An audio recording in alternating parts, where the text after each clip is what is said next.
And I'm walking up and I see a client and a friend picnicking with each other. And one of them says, "Look, kids, it's the dancing accountants." Hello, everyone. Welcome to Where Accountants Go, the Accounting Careers Podcast. I'm Mark Goldman, a CPA, and your host for this very show. Well, for this week's show, we have a vibrant, upbeat, and I must say a unique guest joining us. Nancy McClelland, the owner of The Dancing Accountant in the Chicago area, was our guest for this episode.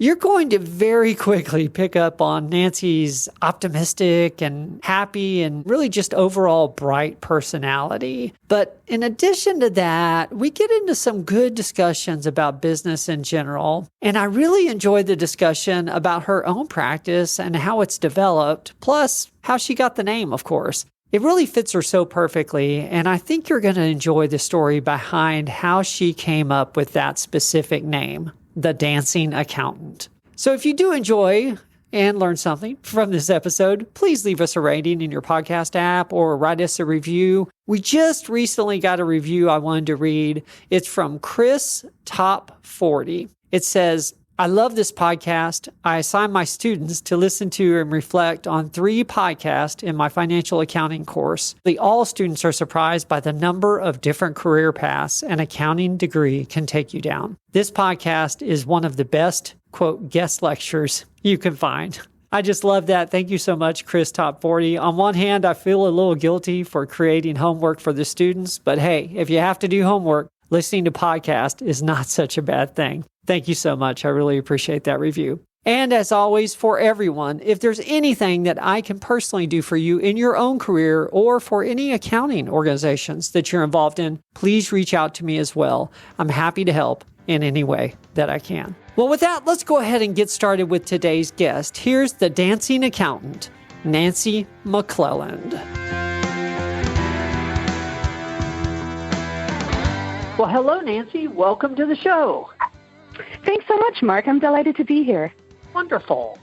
Well, for the audience, today we have Nancy McClelland, the CPA in the Chicago area that's better known as the dancing accountant, joining us for today's program. I find our guest in many ways, and one of those is from various lists that come out during the year. Nancy was listed among the top 50 women in accounting by Practice Ignition. And when I saw the dancing accountant title, I definitely knew she'd be someone that would be interesting to interview. Nancy has her own firm now, but her start in the industry may surprise you a little bit. This is going to be an interesting story for all of us. Well, Nancy, before we get to the present time, let's make sure we cover your overall journey in some detail. You have an interesting background, starting in music, it looks like, and then happening into accounting, through music somehow. So I'm really curious to hear about that. Can you take us through those early years? I mean, how did you end up being interested in music from an education standpoint and then moving towards accounting? Tell us about those early days. Well, thank you so much for asking about that, because it's actually one of my favorite personal stories to share with young people who are trying to figure out what to do when they grow up. As a dancer, I meet a lot of people who are younger than I am, or through my nieces and nephews and friends' kids. And in mentoring them, I stress that there's no predetermined path you have to follow, because I certainly didn't. I went to college at the University of Michigan, and I was interested in nearly everything I studied. I changed majors countless times: biological anthropology, linguistics, drama, political science. I mean, the list goes on. I just was interested in everything. And a wonderful professor turned me on to musicology, which combines music history and music theory. And it's a great area to study when you want to learn how to break things down for analysis, and also learning to teach, which is what I was getting the sense was what I really wanted to do. And around that time, the Ann Arbor School for the Performing Arts was looking for someone who could teach music theory part-time and be the bookkeeper and office manager part-time. Oddly enough, I was the only person to apply for that position. And I really have them to thank for how I ended up in accounting. I mean, I loved teaching. Truly, I did. It still drives everything I do. And I went on to teach music theory at the residential college at the University of Michigan as well for a while. But what I noticed in my time at the Ann Arbor School for the Performing Arts was that I was really good at communicating with musicians, parents, and the students, and I shared their love of art, but I could also talk dollars and cents and keep things organized and bring a practical aspect to things that, as artists, they didn't really have. And there were plenty of good music teachers out there, but as far as I could tell, not that many folks who could do what I was doing and bridge that gap. And so from there, one of the founders referred me to a world-famous violin-making studio that was looking for a business manager. And it was there, which was the best job of my life, that I got to host internationally famous orchestras, but also learn about accounting and tax. And their CPA saw my interest in talent early on, and she bought me my very first CCH tax guide, which I still have. Wow. I'm just curious because it seems like you have a natural knack for organization or accounting. I mean, do you have any family members that you can point back to and go, Grandpa the accountant, and this is where I get it from? Or yeah, for sure. Actually, I'm my parents' child. There's just no question that I was theirs. And my mother we're all very interested in Myers-Briggs, and so we look at our letters all of the time. And my mom is an extreme P, which we call P for possibility. My father's an extreme J. And so my love of languages and music and cooking, that all comes from my mother, who is this very creative spirit who approached things very intuitively. And then my father was a CFA, a chartered financial analyst, and he was the J in the family, very, very much organized. He had piles that basically had a ruler going around each side of them, and he always knew where everything was. So I think that the dancing accountant, the kind of personality of the firm, really embraces both of those sides, right? Because I have this very accounting, closure-oriented, tax code memorizing perspective, very practical angle. But I also have my mother's free spirit and interpersonal relationships and communication skills. It's really the two of them together that made me who I am, and I think found this good fit for me. Okay. I didn't plan to ask you that, but I just, as you're describing this innate ability, sort of that you have, usually that comes from somewhere. Yeah. Yep. It's true. I look at the two of them and I think, wow, I'm nothing like either one of you, but I am entirely the combination of the two of you.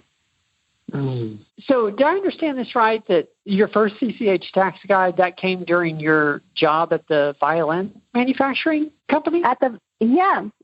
It was a violin making studio, world famous, one of probably the top 10 in the world. Very lucky that I found my place there.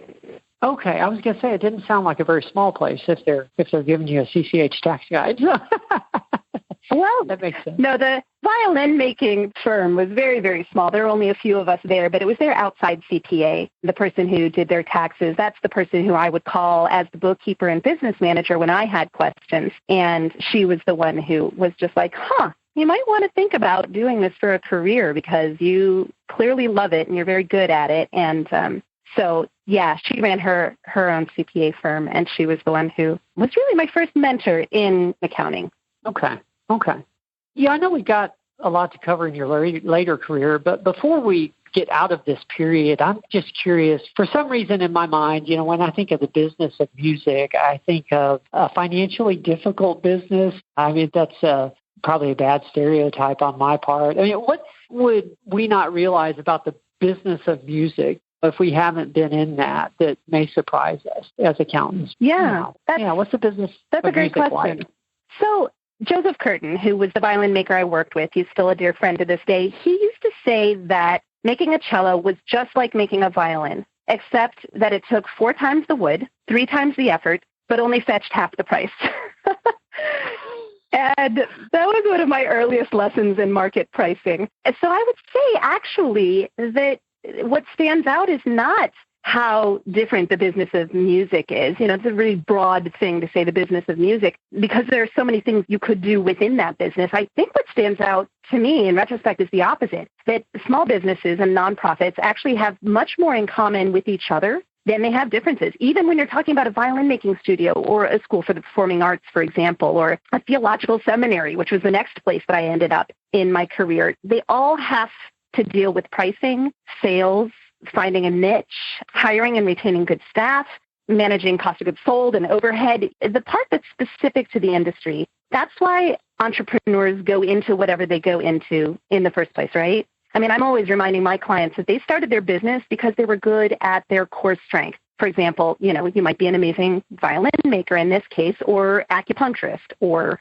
architect, or maybe they know the heck out of wines or bikes, or they're a great cook, or a psychologist, whatever it is that they're doing. They didn't think, oh boy, howdy, I am really good at bookkeeping, accounting, and finance, so why don't I don't know, open a toy store? And these places can't afford to have their own expert CPA or CFO on staff. And so I love the fact that I get to work with so many of them. And I do still have some great musicians as clients to this day, but their struggles are very similar to anyone trying to follow their passion, right? A musician trying to follow their passion as an artist is very, very similar to somebody who decides to open the neighborhood cafe and bar, who might have gone to art school when she was younger, or the violin maker that we were just talking about. The world of anyone who is trying to follow their passion rather than necessarily pick the most practical approach, those struggles are very, very similar. And I wouldn't say that the business of music is any harder or less hard. You really just have to look at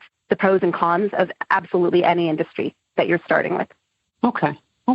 So you're at the violin manufacturing company at this point in your career. Let's go forward from there, because I'm curious about your decision to get deeper into accounting and further your education and, that kind of stuff. So take us forward from there. Mm-hmm. Well, I started my own practice well before I went back to school to get a master's in accounting and financial analysis. I actually was in a really toxic work environment. I didn't like my boss or the board. I didn't enjoy where I was working at that point. I really craved independence. My mom was diagnosed with breast cancer, and I had just gotten engaged. And we decided I would take some time off to care for her and plan our wedding. And I was just going to temp in the meantime and do outsourced CFO services. And as luck would have it, the first assignment I got was for a company that needed a lot of cleanup work with GP Dynamics, which was an accounting system I knew really well at the time. And they ended up hiring me as a contractor to perform the cleanup, but also to do the outsourced controller services.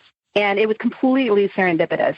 And because in the meantime, my neighborhood of Logan Square in Chicago was sprouting up with small businesses everywhere. And when I'd be in a shop or a restaurant or meet someone and they'd ask what I did, I'd say I'm a small business accountant. And everyone was like, oh, yeah, I need me one of those. I got to get one of those. Are you free?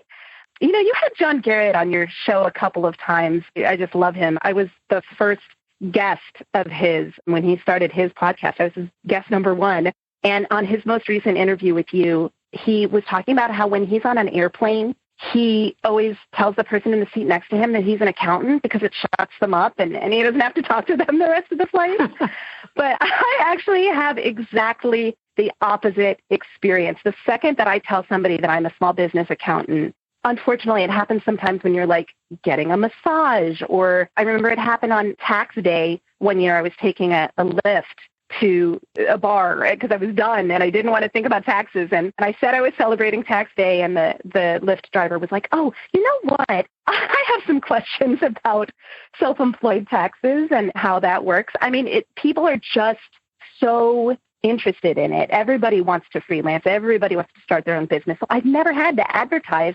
I only accept clients from the neighborhood or on referral. And it's always been very hard to say no, because helping small business owners thrive is so satisfying, and it keeps our communities healthy and connected. And my husband and staff have had to rein me in because, it's really difficult. So it actually was, I think 5 years after I started my own firm before I went back to school and started on my master's. Wow. Okay. I'm going to resist the urge to make some comments about John Garrett, just because that would be just too easy. At this point. He's a great guy. I love John. He's the best. Yes, he is. Yeah, we've had him on a couple times, and yeah, one of the most hilarious accountants I've ever talked to, for sure. It was a real honor to be on his first episode, yeah. Yes, I'm impressed, and I feel slightly sorry for you, probably. If it was the first show, but my gosh. It was wonderful. It was wonderful.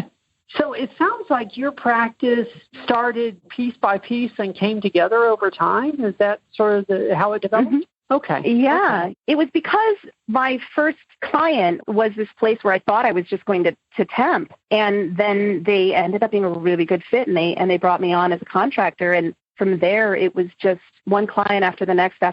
And I kept thinking it was going to dry up at some point, and it just never did. It never slowed down. It just, one person likes working with you and they refer you to a friend, and then they refer you to a friend. And so I guess technically it was part-time at first, but really only for a few months before I had a very full list. I think that people, they don't typically run into accountants who are so outgoing and gregarious. And so it's an accidental, easy sell, even when you don't think that you're selling. Okay. Yeah, that makes sense for sure. Yeah. So at what point did you decide to go back to school, and when did you get your CPA certification? I went back to school in 2006. So that was 5 years after I started my own firm. Yeah, that makes sense because our official 20th anniversary is next month. So it's hard to believe, very hard to believe that it's been 20 years already. I chose a master's in accounting and financial analysis when I decided to go back to school because I was eager to help my clients really run their businesses. So not just do the numbers, but they often turned to me with questions that had nothing to do with accounting, HR, business law, marketing, strategy. And so I looked at MBA programs. I was really disappointed in what I saw. I saw mostly soft skills. I wanted to dig into the numbers in a really meaningful way, and without any disdain for the importance of bookkeeping in that process, which was something that I saw generally in MBA programs and even among many CPAs, I'm sad to say. I think that bookkeeping and accounting technology is a really essential and unfortunately undervalued piece of the puzzle. So I really wanted some hard skills, and my colleagues, they still always tease me about it, about how focused I am on hard skills, not theory, and I can't stand motivational speaking. And so the Master's of Accounting and Financial Analysis, that really suited me very well because it was all about getting into the numbers. First, how do you make sure that the numbers are accurate to begin with, right? How do you make sure that they look right? And then how do you go the next step and derive meaning from them, and then have that meaning help you determine a plan for the client? And it took forever. It was very difficult to return to school. It took 7 freaking years. So yeah, it's hard to get through a program like that while you're working. 7 years is a long time, but it's just so hard to balance everything. I know it's often recommended that you take a break from your career when you go back for a master's. But for me, it was just so rewarding to learn so many things where I could immediately picture the client who would benefit from it and put it into practice. I'll always remember when I learned to do a break-even analysis the first time, and I did one the next day for a wedding photography client, and it completely redefined their strategy. I was suddenly so much more helpful to them than I had been before. And my master's degree, it was for me in the sense that I wanted to be more useful to my clients. I didn't, my rates didn't change because of it. My marketing, if you can call it that, didn't change. I didn't get rid of some clients and bring on new ones. It was just a way for me to study topics that were going to be relevant. Okay. But let's talk about the dancing accountant, because I'm curious, did you start from day one saying, I'm going to call my practice the dancing accountant? Or is that something over time, that you developed? Yeah. Tell us the story behind that. Thank you so much for asking that, Mark. A client actually came up with that name. My firm was called, drum roll here, Nancy McClelland, LLC. For the longest time. It was such a boring name. Yeah, not exactly catchy.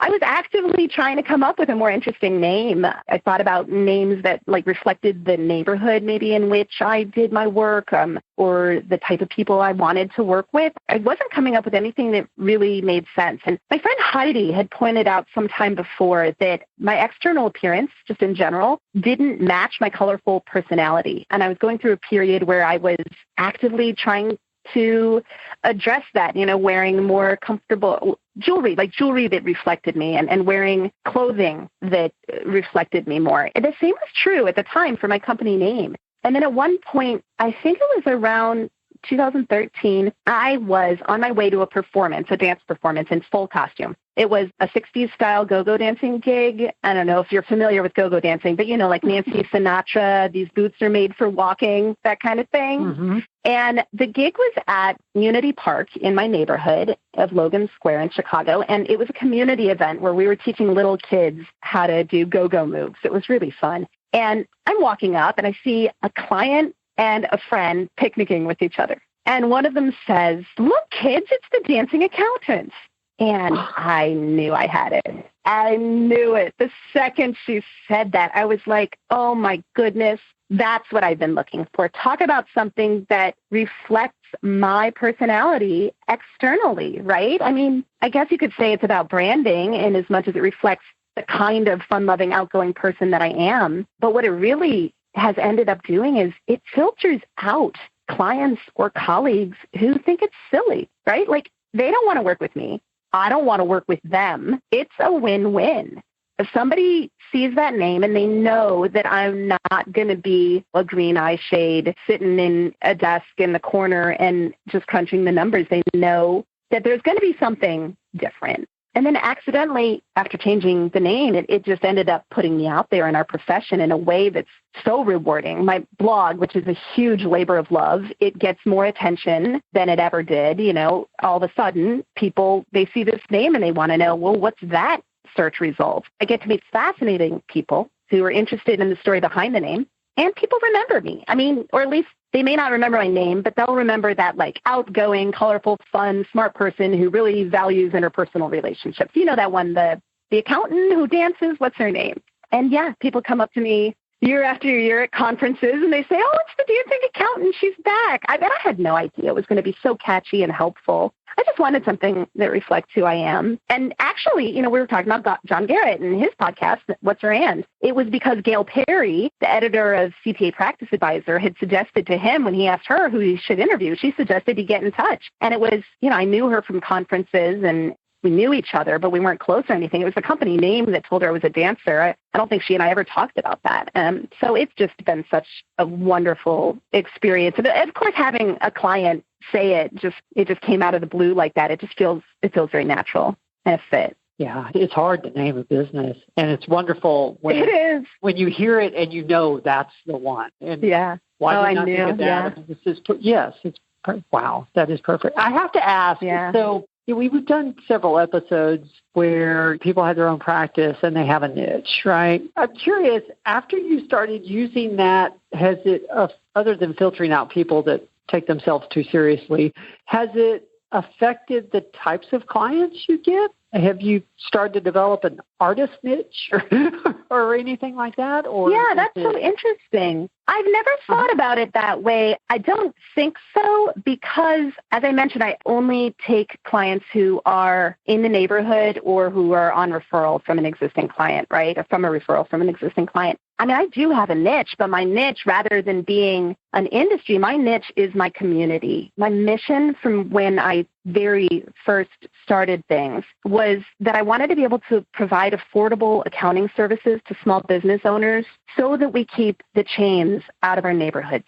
And that's the whole point of any of this. It's about creating a community. And I would say that where the dancing accountant comes in is that I've had the opportunity in this community where I feel so much a part of what's happening and I feel so much on the team of the clients that I work with, is that I've had the opportunity to actually perform dance at various client events, which is kind of hilarious and amazing.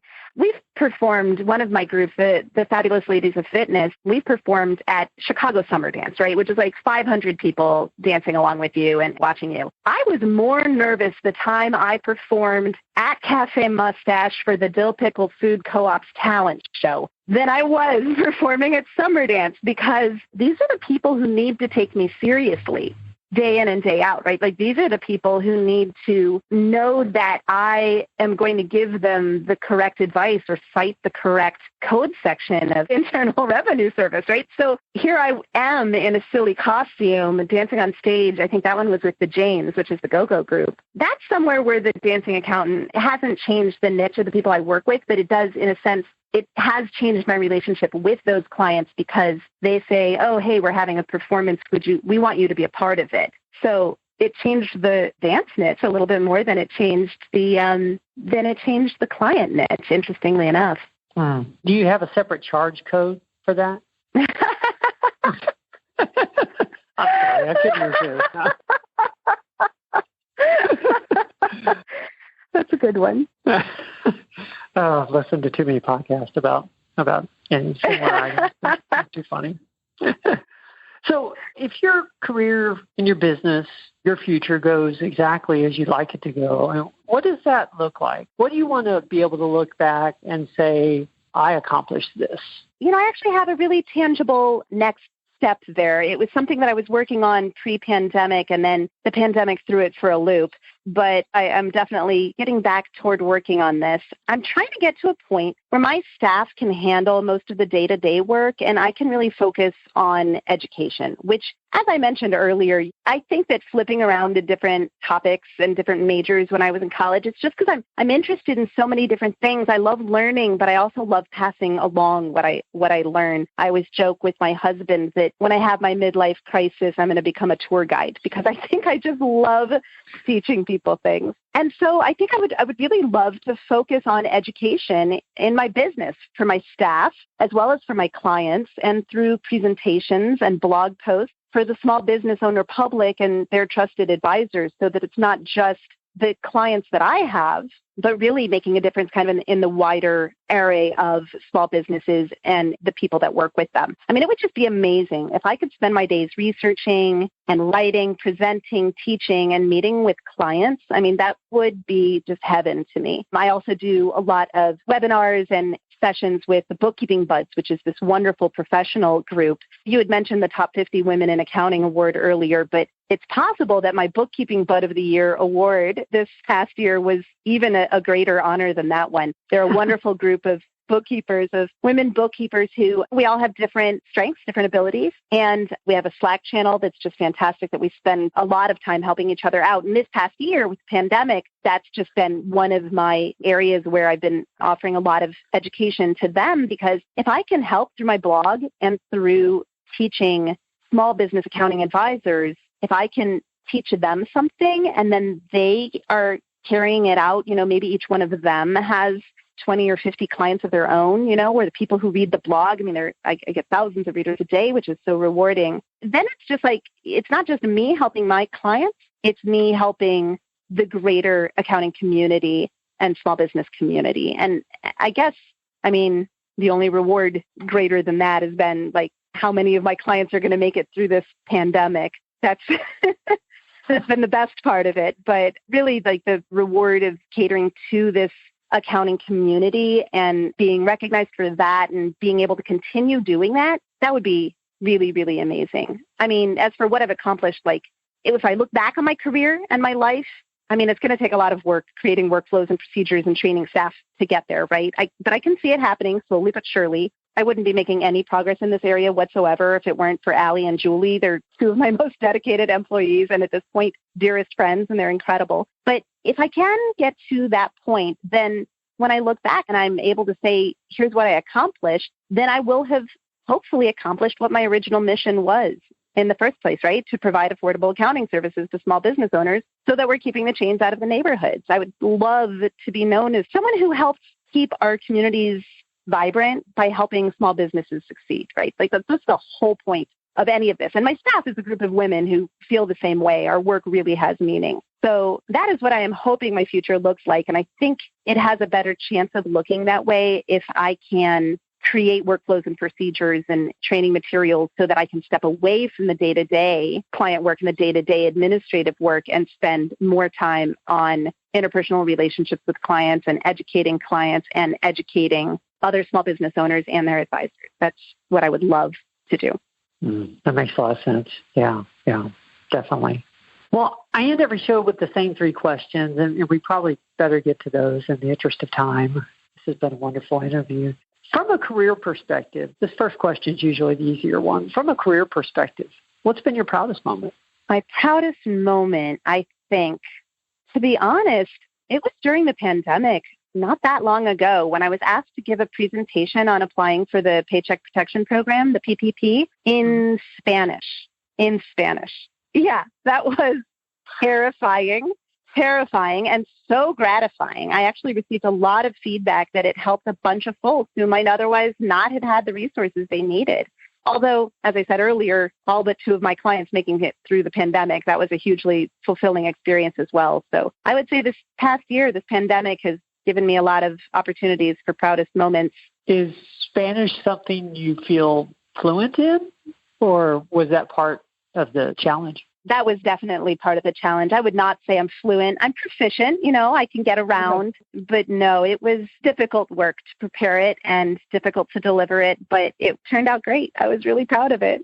I'm sorry, I have to ask because I live in South Texas, and so it would be a challenge for me.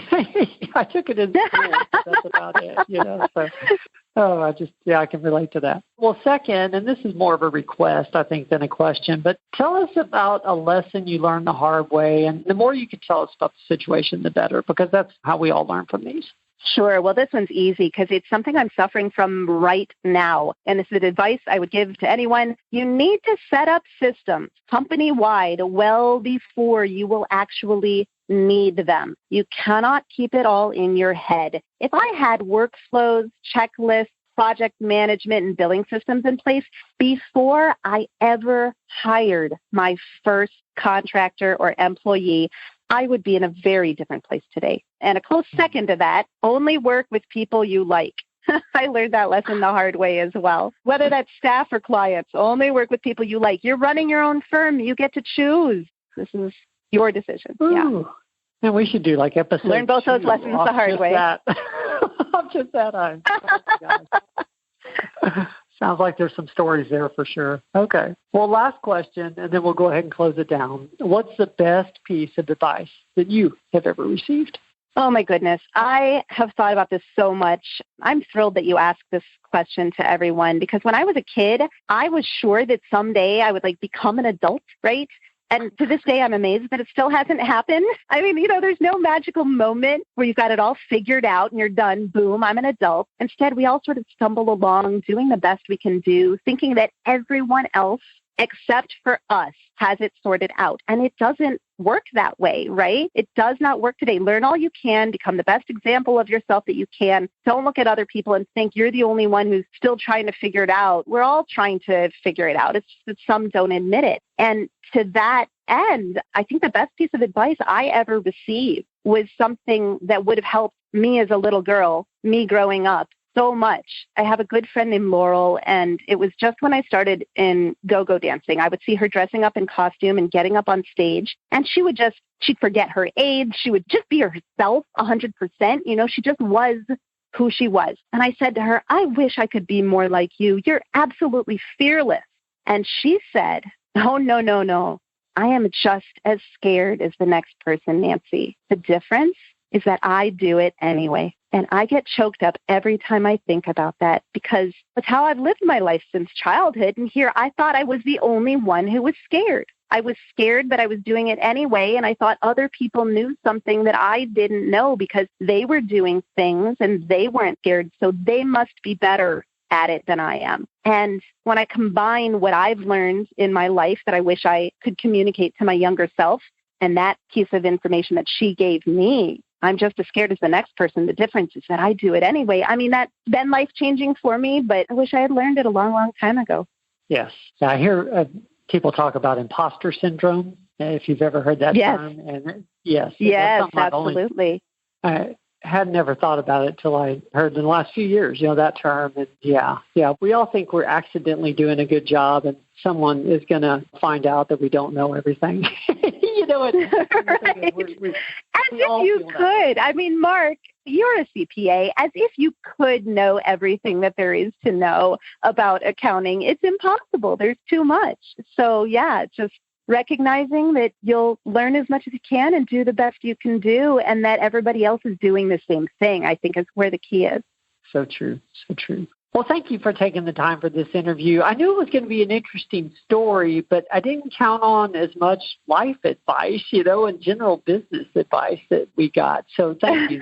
This has been a wonderful experience for me. Thank you very much. Oh, Mark, it's been a really fun experience for me. I'm really touched that you invited me to be on the show. I mean, you've had a lot of pretty fantastic guests, and it's an honor to be among them. Thank you so much. Well, that was my interview with Nancy McClelland, the dancing accountant in Chicago. I really thoroughly enjoyed this interview. There were a couple sort of overarching items or themes, if you will, that really stuck out to me. And number one is just Nancy's happiness, her upbeat attitude. She was very refreshing to interview. You can tell she looks on the positive side of things. There again, just a very refreshing interview for me to be able to do. Thank you so much, Nancy, for sharing your time with us. And then secondly, we mentioned John Garrett in this particular episode. He has his own podcast as well called What's Your And? And I think Nancy's career and how she approaches her business is a reflection of exactly what John tries to point out, that people are interested in your and. People are interested in the other things in your life outside of just the technical expertise. They want to hear about those things also. So I think we're most true to ourselves and we're living our most true life when we're open about those items. When we share a little bit about our hobbies with our clients or with people in the workplace, I think only then are we really being our true selves. And frankly,